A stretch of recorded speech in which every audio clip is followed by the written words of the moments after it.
আবরার নিহত হবার তৃতীয় দিনেও রাজধানীর প্রগতি সরণিতে মানববন্ধন করেছেন তার সহপাঠীরা।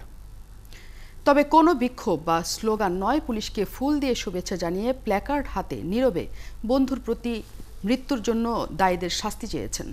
শিক্ষার্থীরা জানিয়েছেন ২৮ মার্চের বেঁধে দেওয়ার সময় পর্যন্ত শান্তিপূর্ণ কর্মসূচি চলবে। আরও জানাচ্ছেন ফাল্গুনী রশিদ। নিহত আবরারের নামে ফুটওভার ব্রিজ নির্মাণের কাজ যখন চলছিল, তখনও পাশে দাঁড়িয়ে বন্ধুর মৃত্যুর প্রতিবাদ করছিলেন সহপাঠীরা। আগের দিন যেখানে শিক্ষার্থীদের বিক্ষুব্ধ প্রতিবাদ, সেখানে সকাল থেকেই পুলিশের কড়া উপস্থিতি, তাই সড়কে জড়ো হতে পারেননি শিক্ষার্থীরা। বেলা ১২টার পরে বসুন্ধরা আবাসিক এলাকার গেটের পাশেই ফুটপাতে বিউপি ও ইউআইইউ এর শিক্ষার্থীদের এই মানববন্ধন। সরকার এর আগের বারও আমাদের বলেছিল যে বাস্তবায়ন হবে, কিন্তু বাস্তবায়ন তো কিছু হয় নাই।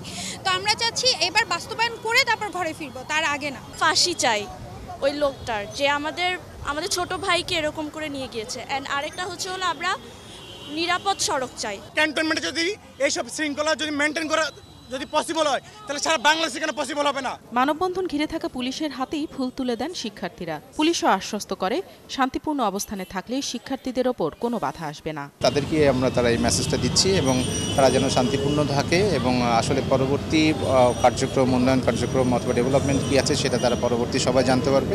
এই বিষয়ে তাদের সাথে আমরা আলোচনা করছি। বেলা ৩টার দিকে শিক্ষার্থীরা জানান ২৮শে মার্চ পর্যন্ত এমন শান্তিপূর্ণ কর্মসূচির মাধ্যমেই প্রতিশ্রুতি পূরণের অপেক্ষা করবেন তারা। শুক্র শনিবার অফ রয়েছে, রোববারের কর্মসূচি, মানববন্ধন রোজই হবে ইনশাল্লাহ। ফাল্গুনী রশিদ, ৭১, ঢাকা।